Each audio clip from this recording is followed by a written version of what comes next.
それは80代の老女の手が震えながら一枚の紙を開いた瞬間から始まりました。色あせた封筒の中に60年以上もの時間が静かに眠っていたのです。書かれていたのは彼女がまだ若かった頃の言葉。戦争という嵐の中でひっそりと芽生えた一つの愛の記録でした。読み進めるうちに老女の目から涙がこぼれ落ちました。声にならないおえつが静かな部屋に広がっていきました。その手紙を書いた人物は遠くオーストリアの地で同じように年老いた男性でした。異国の収容所で過ごした日々を彼もまたずっと胸の奥にしまい続けていたのです。言葉が違っていました。文化も違っていました。生きてきた場所も歩んできた道も何もかもが違いました。それでも二人の間に合ったものは60年という歳月をもってしても消えることはありませんでした。やがて老いた男性は立ち上がりました。家族の反対を受けながらも彼は荷物をまとめ、ただ一人の女性のもとへと向かったのです。その姿は決して若くはありませんでした。足取りもかつてとは違いました。しかしその瞳には確かな光が宿っていました。戦争が奪ったものを老いた時間が静かに返そうとしていました。この二人は一体どんな出会いをしたのでしょうか。1960年代、戦火の傍らで生きた若い女性と収容所に囚われたオーストリア兵士の物語。次はその二人が初めて出会った日へと時計の針を戻していきます。1963年、朝鮮半島の片隅に小さな収容所がありました。戦争の傷跡がまだ色濃く残るその土地で一人の若い女性が働いていました。名前はソフィー。当時22歳でした。彼女は収容所の医務室で補助の仕事をしていました。薬を運び、包帯を変え、言葉の通じない兵士たちの傍らでただ黙々と手を動かす日々でした。戦争は終わっていました。しかし世界はまだ元には戻っていませんでした。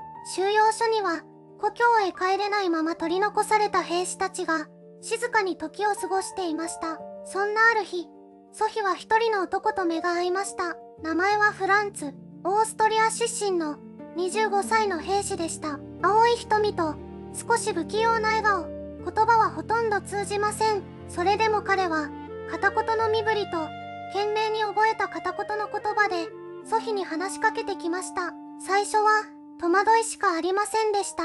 文化も言語も育ってきた世界も何もかもが違いました。それでも二人の時間は少しずつ確かに積み重なっていきました。仕事の合間に交わす短い会話、共有する沈黙、言葉にならないまま伝わるもの、愛と呼ぶにはあまりにも小さな出来事の連続でした。しかしそれは確かに二人の心に根を張っていきました。やがてフランツは一枚の手紙を書きます。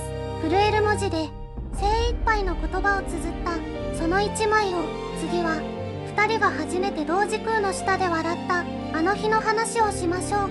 フランツの手紙はスノンの手に届きませんでした。収容所の規則がそれを許さなかったのです。差し出された封筒は上官に没収されました。書かれた言葉は誰にも読まれることなく消えていきました。しかしフランツは諦めませんでした。翌朝もその翌朝もスノンが通る場所に立っていました。何も言わずにただそこにいました。スノンも気づいていました。目が合うたびに視線をそらしました。それが精一杯の返事でした。言葉にすれば壊れてしまうものがある。二人ともそう感じていたのかもしれません。天気はある雨の日に訪れました。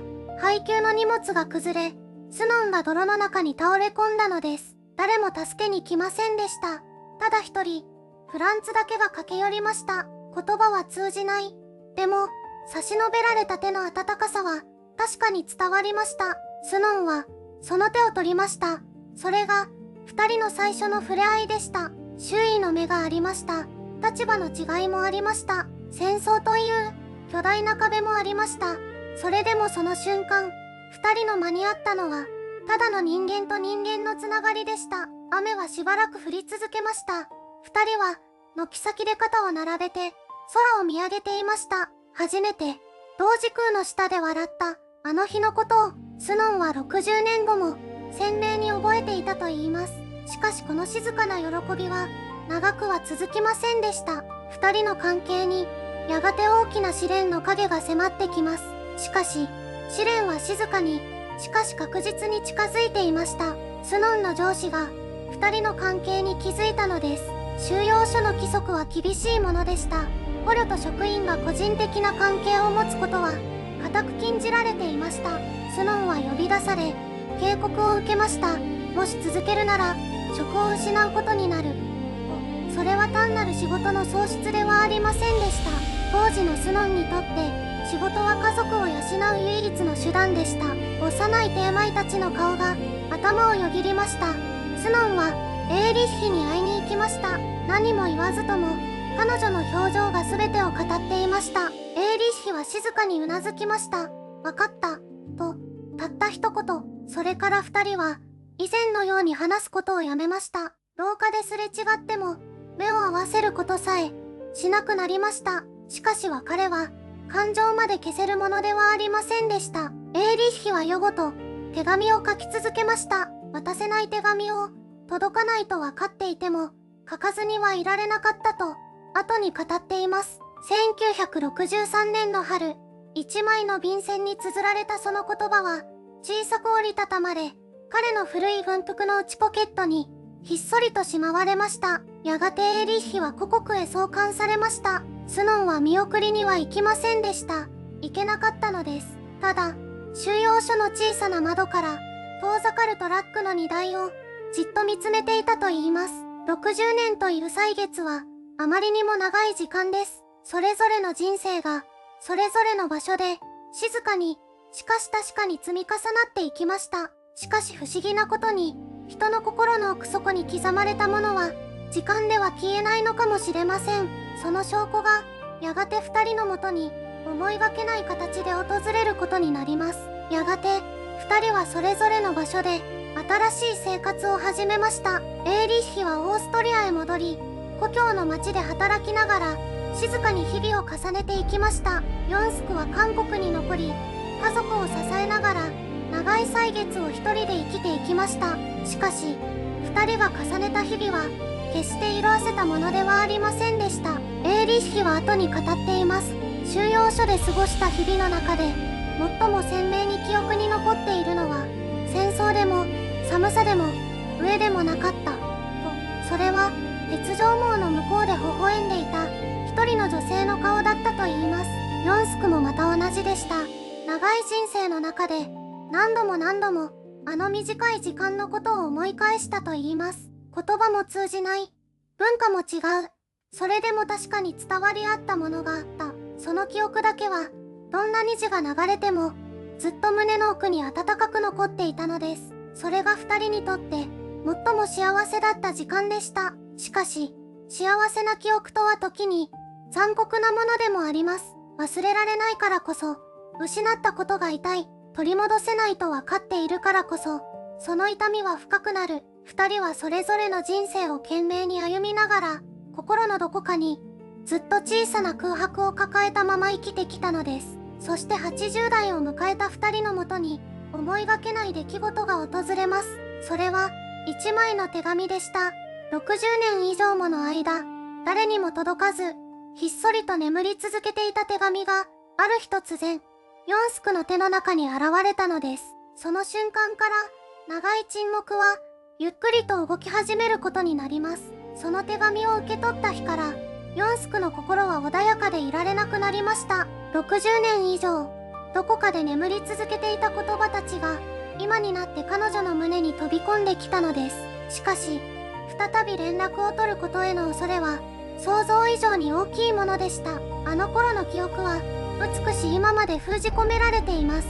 それを今更開けてしまったら何かが壊れてしまうのではないか、そんな不安が彼女の足を何度も止めました。ヨンスクには長年そばにいてくれた友人がいました。幼い頃からの幼なじみで彼女の人生の荒波をいつも静かに見守り続けてきた女性です。その友人にヨンスクは初めて全てを打ち明けました。若い頃に出会った異国の兵士のこと、交わした言葉のこと、別れの朝のこと、60年間、誰にも語れなかった胸の奥の空白のことを、友人は何もせかしませんでした。ただ静かに聞き、そっと言ったのです。あなたが後悔しているのは、忘れられなかったことじゃない。伝えられなかったことでしょう。その一言が、ヨンスクの中で何かを溶かしました。諦めかけていた気持ちが、ゆっくりと向きを変え始めたのです。人は年を重ねると、新しいことへの勇気が薄れると言います。しかしヨンスクはこの時、80代にして、生まれて初めて感じるような種類の勇気を持ちました。残された時間が少ないからこそ、本当のことだけを選ばなければならない。そう気づいた瞬間でした。そしてその決意は、やがて二人の人生に、静かではあっても確かな変化をもたらしていくことになります。変化というものは、大抵静かにやってきます。嵐のように轟くのではなく、春の雪解けのように、じわりじわりと、ヨンスクの心もそうでした。ハンスからの手紙を受け取り、その文字をなぞり、何度も読み返した日々の中で、彼女の内側にあった何かが、ゆっくりと形を変え始めていました。60年間、彼女はずっと、あの頃のことは終わった話だ、と自分に言い聞かせてきました。戦争が奪ったもの、時代が許さなかったもの、そういうものには、蓋をして生きるしかないと思っていました。でも、蓋をしたからといって、消えるわけではなかった。それが、この年になってようやく分かったのです。ある朝、ヨンスクは娘に電話をかけました。会いたい人がいる。と、ただそれだけを告げました。娘は最初、戸惑いを隠せませんでした。しかしヨンスクの声には、これまでに聞いたことのない静かな確かさがありました。懇願でも命令でもなく、ただ穏やかに、しかし揺るぎなく、その声が、娘の心を動かしました。一方、トークウィーンでも、ハンスは変わり始めていました。息子に背中を押され、老いた手で航空会社のウェブサイトを開いた時、指先が小刻みに震えていたと言います。それでも彼は、画面から目を離しませんでした。人は変われる。何歳になっても、本当に大切なものに気づいた瞬間から、人生は再び動き出す。二人はそれぞれの場所で、それぞれのやり方で、同じ方向へと一歩を踏み出していました。その一歩が、やがて二人を、60年ぶりに同じ場所へと導いていくことになります。60年という歳月が、ついに終わろうとしていました。2026年の春、ソウルカナウラ空港の到着ロビーに、一人の老人が降り立ちました。白髪に、少し曲がった背中、それでも目だけは、あの頃と変わらず、まっすぐ前を見ていました。ハンスは、来たのです。83歳の体に、60年分の後悔を抱えて、空港の外には、彼女がいました。スジャは、娘に付き添われながら、出口の前に立っていました。震える手で小さなハンカチを握りしめ、ガラスの向こうをじっと見つめていました。扉が開いた瞬間、二人の目が合いました。言葉は、出ませんでした。ハンスはゆっくりと近づきました。一歩、また一歩、その足取りは老いていても、迷いがありませんでした。スジャの目から、涙がこぼれました。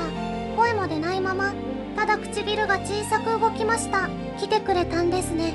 ハンスは、彼女の手をそっと取りました。シワだらけの、細い手、それでも、確かに暖かかった。63年前、収容所の片隅でこっそり触れた手と、同じ手でした。時間は残酷です。たくさんのものを奪っていきます。若さも、言葉も、共に過ごせたはずの日々も。でも、その日二人が取り戻したものは、時間ではありませんでした。それは、ずっと胸の奥で消えずにいた、たった一つの確かな気持ちでした。愛は、追いません。本当に深いところに根を張った感情は、どれだけ時が流れても、枯れることなく、そこにあり続けるのです。空港のロビーに、静かな春の光が差し込んでいました。二人は、しばらくの間、ただそこに立っていました。手をつないだまま、60年越しに、やっと同じ場所で、同じ時間を生きながら、この再会の後、二人は一体どんな日々を選んだのか、そして、家族たちの心は、どう変わっていったのか。次回、この物語の、現在へと続きます。空港での再会から、しばらくの時間が流れました。二人は、すぐに一緒に暮らすことを選んだわけではありませんでした。それぞれの国に、それぞれの生活がありました。子供たちがいて、孫たちがいて、長い歳月をかけて積み上げてきた日常がありました。しかし、何かが確かに変わっていました。彼女は、毎朝コーヒーを飲みながら、ウィーンの空を想像するようになりました。彼は、夕暮れ時になると、遠い東の空を眺めるようになりました。二人は週に何度も、ビデオ通話で言葉を交わしました。言語の壁は、相変わらずそこにありました。でも、それはもう、障害ではありませんでした。翌年の春、彼がもう一度、彼女の元を訪れました。今度は一人ではありませんでした。息子と娘が一緒についてきていました。家族たちの心は、ゆっくりと、しかし確かに、溶けていきました。反対していた彼女の息子は、老いた母の目に、かつて見たことのない輝きを見つけました。それだけで、十分でした。二人は、年に数回、互いの国を訪ね合うことを決めました。残された時間が多くないことは、二人とも分かっていました。だからこそ、一日一日を、丁寧に生きることにしました。80年を超えた人生の中で、二人が学んだことがあるとすれば、それはきっと、こういうことです。愛は、完成するものではない。続けていくものだ。と、60年前に書かれた一枚の手紙は、こうして、二人の残りの人生に、静かな光を灯しました。次回、この物語は、いよいよ最後の章へと向かいます。二人が、この再会を通して、本当に取り戻したものとは何だったのか、そして、私たちに残されたものとは、60年という時間は、あまりにも長い。その間に、二人はそれぞれの人生を歩んだ。別々の国で、別々の言葉で、別々の痛みを抱えながら、けれど、一枚の手紙は消えなかった。引き出しの奥で、静かに息をしていた。そして、80代になった二人の体と、ついに戻ってきた。この物語が教えてくれるのは、時間が愛を終わらせるのではない、ということです。むしろ時間だけが、愛の本物を証明できる。あなたの人生にも、誰かへの言葉が、まだ届いていないままでいるかもしれません。それが今日、誰かの心に触れることを、私は願っています。この動画が、あなたにとって何かの灯りになれたなら、どうか高評価と登録を。二人の物語は、終わりではありません。続きは、あなたの中で生き続けます。